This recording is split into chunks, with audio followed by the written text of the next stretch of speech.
Sabe, geralmente quando a gente olha para um grande canteiro de obras, a primeira coisa que chama a atenção é, sei lá, aquela estrutura colossal de aço e concreto subindo. Ah, com certeza. Existe uma sensação de pura física ali, né? Exato. É um monte de vigas que suportam pesos absurdos, guindastes movendo toneladas de material de um lado para o outro. E tudo parece ser estritamente uma questão de força bruta, logística e, bom, precisão matemática pura. Sim, sim. A impressão que dá é que a obra avança baseada só na quantidade de cimento derramado e no número de operários no local. É uma visão muito comum e, é completamente compreensível. Trata-se de uma engenharia visível, onde o progresso pode ser medido, pesado, tocado por quem está ali. Essa materialidade das obras acaba criando uma falsa sensação de estabilidade absoluta. Se o material está no pátio, a equipe está trabalhando, a nossa intuição diz que tudo está sob controle. Mas existe uma força paralela a tudo isso. Uma estrutura que sustenta esses guindastes todos e essas paredes em pé, mas que não dá para tirar foto. Pois é. E se essa base invisível sofrer a menor fissura, todo aquele aço simplesmente para no dia seguinte. O motor real da obra não é o diesel nos tratores, é a liquidez financeira. O fluxo de dinheiro que corre ali nos bastidores de absolutamente cada tijolo assentado, sabe? O que nos leva, ao núcleo da nossa análise aprofundada de hoje. Para quem está acompanhando este mergulho, o objetivo é entender a anatomia das falhas financeiras em grandes empreendimentos. Certo. Vamos destrinchar isso então. Qual é a nossa fonte principal hoje? Nós vamos explorar o porquê projetos monumentais desmoronam financeiramente. O material que fundamenta essa discussão é um artigo técnico bem robusto chamado Estimativa de Fluxo de Caixa para Projetos de Engenharia usando Software de Gerenciamento de Projetos. Escrito por Vivek C. Deiti, certo? Exatamente.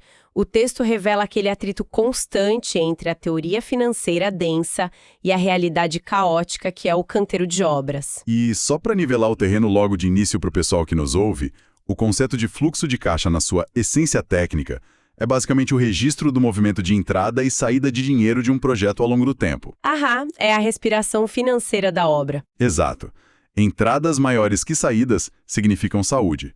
Se as saídas ultrapassam as entradas continuamente, falta liquidez. O dinheiro na conta acaba antes que o próximo pagamento caia. E o fascinante aqui é que a importância de ter essa mecânica clara fica bizarra quando olhamos para as estatísticas que o artigo traz. Nossas estatísticas são assustadoras. Muito. A má gestão desse fluxo é o fator individual mais significativo que leva ao atraso crônico de projetos e à falência de empreiteiros. Fator número 1. Número 1. As empresas não fecham porque faltou cimento no mercado. Fecham porque o capital ficou indisponível no momento em que um boleto crítico precisava ser pago. Mas peraí.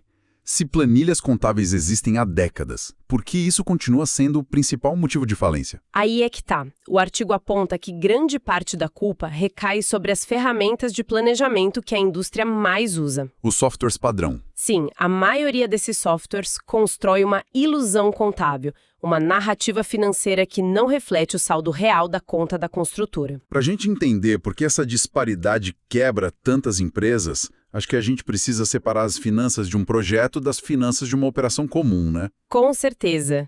Gerenciar o caixa de uma rodovia não se assemelha em nada a gerenciar o caixa de uma fábrica de, autopeças. Numa fábrica o ritmo é constante. Produz, vende, recebe, compra matéria-prima, repete. Exato, o ciclo é ininterrupto. Já um projeto de engenharia é um evento único, sem repetição. E o Deiti destaca que eles seguem um padrão financeiro muito peculiar chamado de curva em S. Ah, a famosa curva em S. Como ela funciona na prática? Imagina um gráfico. No eixo horizontal, a duração do projeto. No vertical, os custos. O traçado forma um S alongado, porque no início o gasto é muito lento. É a fase de licenças, montar canteiro, certo? Sim, mas logo em seguida entra a fase de execução principal. E aí, meu amigo, a curva fica extremamente íngreme. Milhares de materiais comprados ao mesmo tempo, as despesas decolam num ritmo quase exponencial. E depois desacelera de novo no final. Pensando nisso, a mecânica dessa curva me lembra muito organizar uma daquelas caravanas gigantescas de viagem. Uma caravana? Como assim? Tipo, no começo você gasta uma fortuna só para colocar os veículos na estrada. Alugar caminhão, pagar seguro, encher o tanque, saídas massivas antes mesmo da viagem começar. Ah, entendi. O problema é que os passageiros, que seriam os clientes, não pagam tudo de uma vez. Eles pagam pedaços da passagem quando chegam em certos marcos turísticos. Nossa, a analogia é perfeita. Mostra o descompasso temporal brutal. Os custos com combustível são diários, mas a receita só entra a cada 30 ou 60 dias. Pois é, e essa defasagem faz a posição de caixa flutuar loucamente. E o artigo aprofunda que essa flutuação depende de um monte de variáveis comerciais. Depende de quantos dias de prazo o fornecedor de aço deu, da retenção que o cliente faz na fatura. Então nenhuma obra é igual à outra financeiramente. O que me leva a pensar, não tem uma fórmula matemática pronta na academia para prever isso. O Date revisa várias tentativas disso no texto. Vários pesquisadores tentaram criar essas curvas de fluxo padronizadas no passado. E deu certo? Nem um pouco. Nenhum desses modelos funcionou comercialmente. Tentar usar a mesma equação de crédito da construção de uma hidrelétrica na reforma de um hospital simplesmente não bate. A identidade financeira é muito única. Entendi. E diante dessa imprevisibilidade toda, a indústria apelou para a tecnologia, né? Todo mundo usa o MS Project ou Primavera hoje em dia. Sim, ferramentas caríssimas e complexas. Mas o texto aponta que confiar puramente nelas é justamente o que cega as empresas. Peraí. Então as ferramentas nas quais a indústria confia cegamente para prazos estão mentindo sobre o dinheiro real? Isso levanta uma questão importantíssima. Sim, elas interpretam o de dinheiro de forma errada. O problema está na diferença entre a contabilidade por competência, o regime accrual, e o regime de caixa. Regime de competência? Como isso funciona no software? Esses programas operam por competência, ou seja, eles registram um custo no instante em que a atividade é feita, quando o valor é agregado à obra. Vamos traduzir isso para o canteiro. Se a equipe termina de concretar uma laje hoje, o software anota aquele custo hoje. Exatamente. A lógica do sistema morre aí. Mas no mundo real, a nota fiscal do concreto diz que você só pode pagar daqui a 45 dias. Nossa! Então o departamento de engenharia olha para a tela e acha que o dinheiro já saiu. Sim, e o financeiro sabe que a transferência bancária real só acontece mês que vem. E, ironicamente, os painéis desses softwares chamam isso de fluxo de caixa. É uma nomenclatura tecnicamente incorreta. Isso é muito perigoso. Mas o autor fala de um segundo ponto cego dessas ferramentas, que parece ainda pior. Elas focam 100% nas despesas e ignoram completamente a receita, o dinheiro que entra. Planejar olhando só para a despesa é tipo dirigir vendado. E num carro onde o único ponteiro é o do tanque esvaziando. O software não sabe se o cliente vai aprovar a medição e depositar o dinheiro ou se vai ter uma briga contratual que atrasa o pagamento em 6 meses. Conduz a empresa direto para o abismo. Não é à toa que empreiteiras quebram, mesmo com projetos que mostram lucro no papel. A liquidez acaba numa sexta-feira e não tem como pagar a folha dos funcionários. O lucro teórico só existe na entrega das chaves, mas os boletos chegam toda semana. Bom, se os softwares falham tanto, qual é a gambiarra clássica que o pessoal usa no mercado? A solução tradicional que o artigo descreve é o velho pesadelo de exportar tudo para o Excel. Planilhas paralelas. Isso. O gerente tenta cruzar o cronograma físico do software com as datas de pagamento no Excel. Mas qualquer chuvinha que paralise a obra por 3 dias obriga ele a mudar tudo manualmente nas duas plataformas. É pedir para ter erro humano. Um retrabalho contínuo e insustentável. Mas e aí? A solução não seria comprar um software melhor e mais caro? Aqui é onde a coisa fica realmente interessante. O Date não sugere isso. Ele propõe um método para, hackear a lógica interna do software que o pessoal já tem instalado. Hackear o project. Forçar um programa de tempo a ler finanças. Como? Traduzindo dinheiro para tempo. Pensa bem, atividades físicas são contínuas, levam semanas. Mas transações financeiras são pontuais. 1 segundo para a transferência bater. Certo. Então, o método introduz o conceito de eventos de fluxo de caixa. Ele transforma o pagamento numa tarefa dentro do cronograma da obra. Inserir um boleto na linha do tempo. Mas qual a duração dessa tarefa financeira? O truque é esse, uma tarefa com a duração de exatamente 1 minuto. 1 minuto. Mas se é instantâneo, por que não duração 0? Boa pergunta. Nos bancos de dados desses programas, duração zero vira um marco, um milestone. E muitos sistemas bloqueiam a associação de custos acumulativos a marcos. Ah, o sistema trava. Isso. Então, colocar 1 minuto dribla a arquitetura do programa. E num projeto de 3 anos, adicionar algumas tarefas de 1 minuto é matematicamente relevante para o prazo final. Bizarro de inteligente. E como o dinheiro entra nisso? Você cria recursos fictícios. Cadastra um material chamado saída de caixa.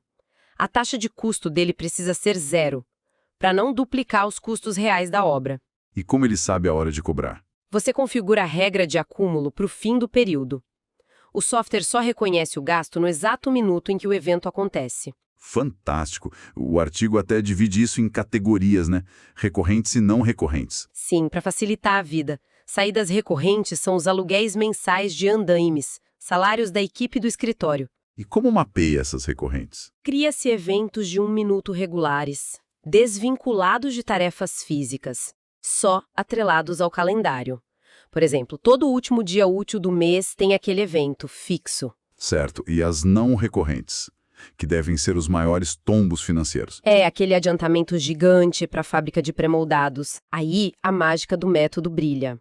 Você vincula esse evento de 1 minuto diretamente à tarefa física, mas aplicando uma defasagem, um lag. Então, se eu termino de instalar o ar-condicionado hoje e o contrato diz que eu pago em 30 dias, eu atrelo o evento financeiro ao fim da instalação, mais 30 dias. Exatamente. O lag automatiza o pesadelo do Excel. Se uma greve na alfândega atrasar a chegada do ar-condicionado em 15 dias, o software empurra a instalação 15 dias para frente. E o evento de pagamento vai junto automaticamente. Ninguém precisa avisar o financeiro para atualizar a planilha deles. É automático. E, claro, você faz exatamente o mesmo para as receitas. Cria um recurso à entrada de caixa, faturamentos mensais, adiantamentos de mobilização do cliente, venda de sucata no final. Tudo vira evento de 1 minuto com a data real que o dinheiro vai cair na conta. Então, o que tudo isso significa no fim das contas? Juntando as despesas e as receitas na mesma tela. Significa que a qualquer momento, o gestor subtrai o acumulado das saídas pelo acumulado das entradas. Isso dá a posição líquida de caixa. E o perigo real é quando essa posição fica negativa, certo? Que é o que a gente chama de vale da morte. Aquele período onde o dinheiro secou, o projeto entra num déficit e exige capital de giro. Tapar o buraco provisoriamente. Exato. E se a empresa não tem reservas próprias, ela vai pedir socorro em banco. Juros altíssimos para emergências, o que devora o lucro do projeto todo. Se conectarmos isso ao cenário geral, a vantagem gigante dessa técnica dos eventos de 1 minuto é prever esse vale da morte com meses de antecedência. Precisamente. Ver na tela do computador em janeiro que em agosto vai faltar dinheiro, muda o jogo inteiro.